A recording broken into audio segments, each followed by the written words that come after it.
Welcome to another video with Efficient Automation Services out of Houston, Texas. Once again, my name is Neil, and I wanted to bring this to everybody's attention on a way to troubleshoot a canned program.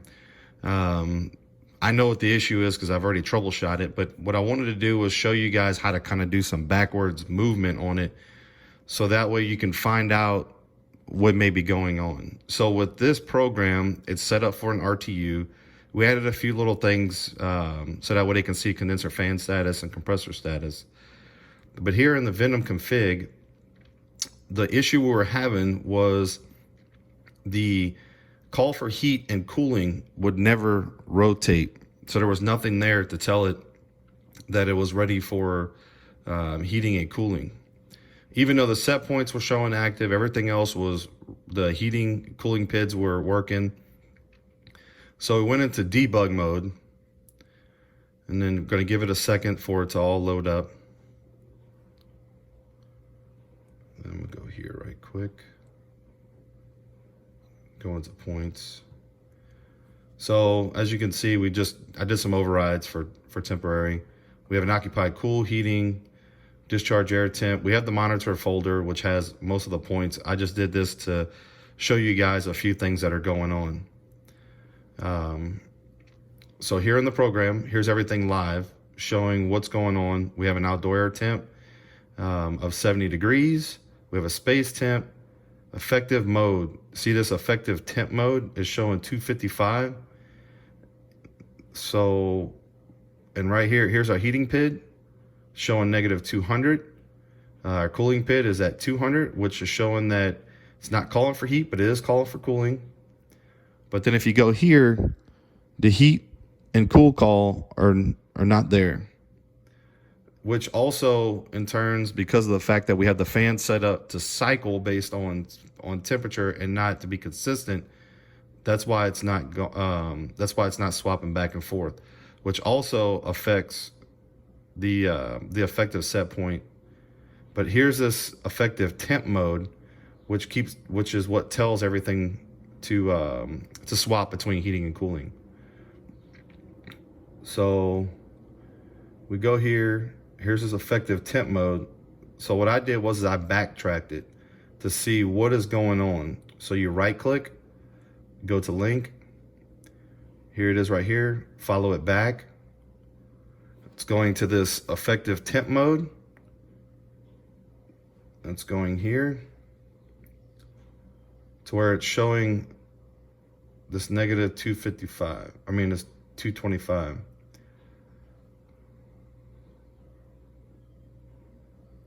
So here we go again. I see it right here in the logic under the zone temp mandatory. Let's see.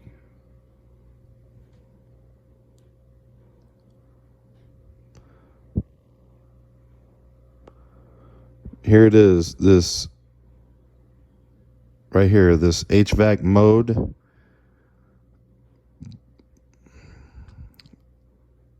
And it's not swapping, which is what it needs to do. See this control mode?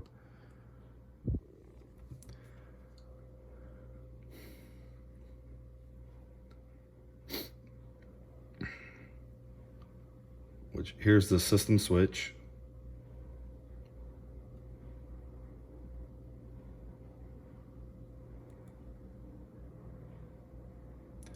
Here's the system command switch output. So what happened is with this program, we changed the type of sensor that this program was using. Normally when you pull it up, it's going to ask for a TR70, TR71. Well, because we swapped the type of sensor, it wound up breaking some links. So here are all our set points right here. If you look, here's our system command switch. This output is missing.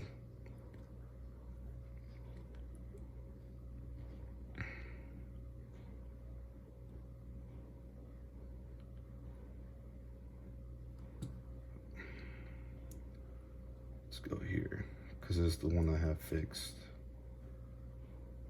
Engineering mode.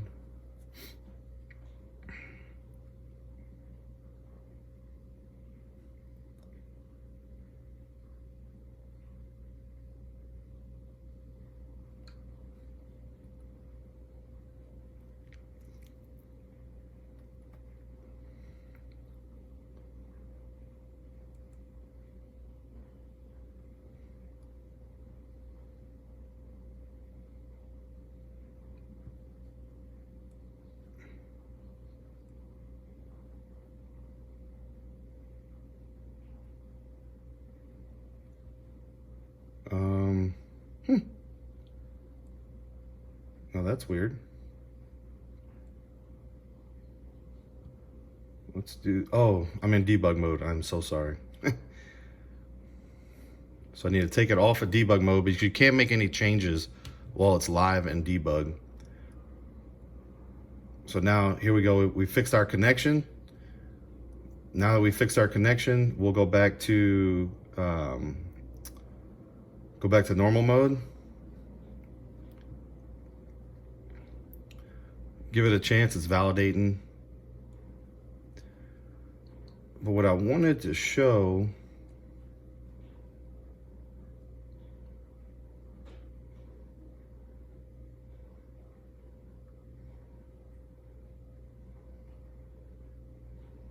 this S-Bus module.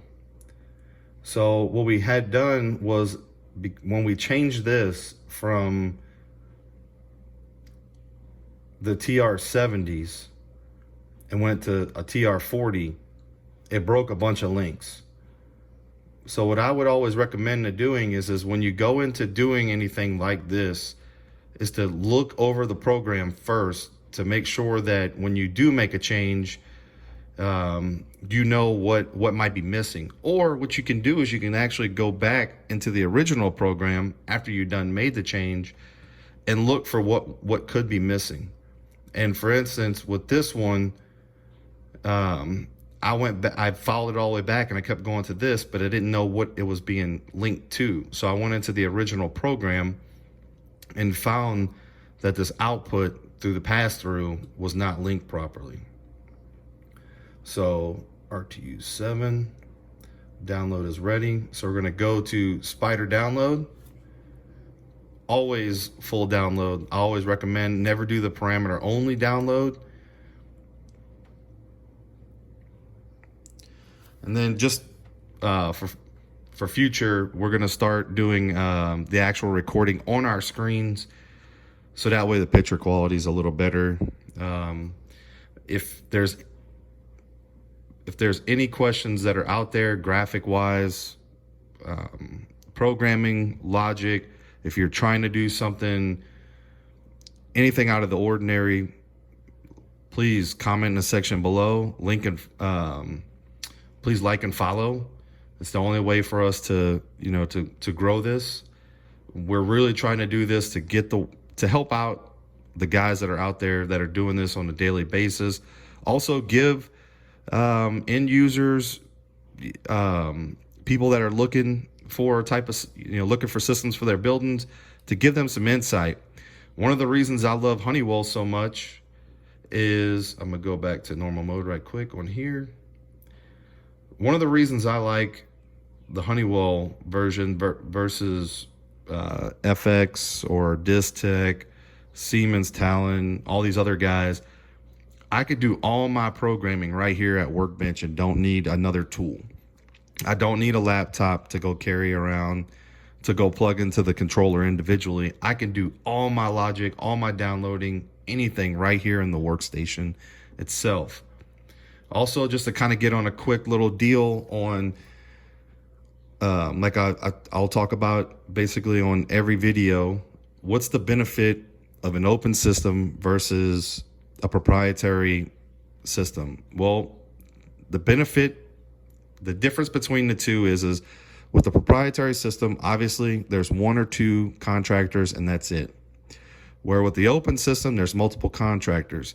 Then people come to me and they say, hey, what happens if you go out of business? Well, guess what? There's 13 to 20 other contractors that can come right in with no need for any kind of modification and take care of your system right off the bat.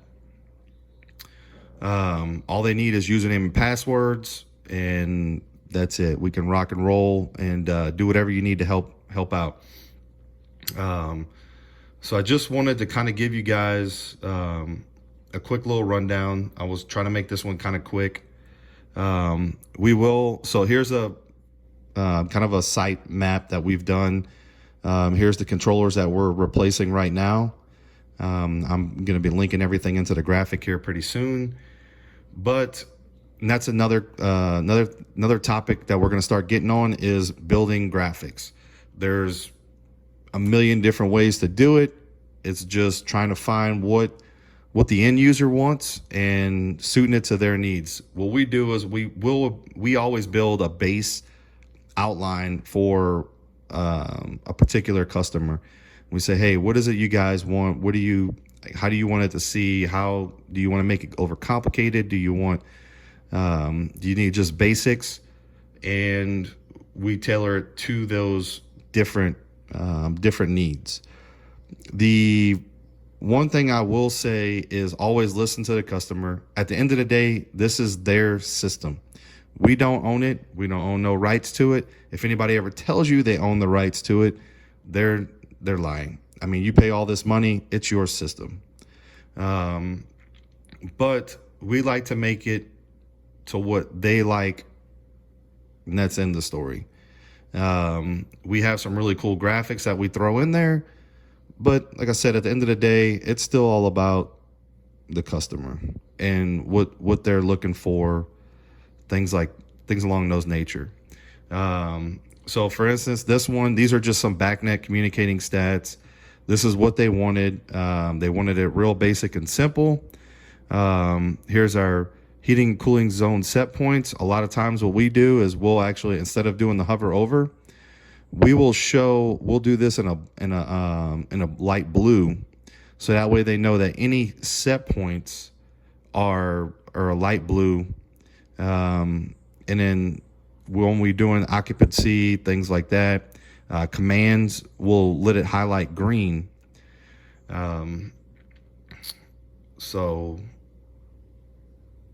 But we also create these pages. We pulled this one out because of how limited it was, and we're actually kind of remodifying some of this site, trying to clean up the graphics a little bit better, making it a little bit easier for them. But like I said, we're just here to help. Graphic questions, I mean, we could show you how to add the animation. Right here, there's a heat kit. It glows when the heat comes on. Right here, when it's calling for cooling, the coil will light up. So anything, please like and follow. Leave a comment below, and we'll be more than glad to help. This is just an informative way to help out all the guys in the field and start educating people. Thank you, and have a great day.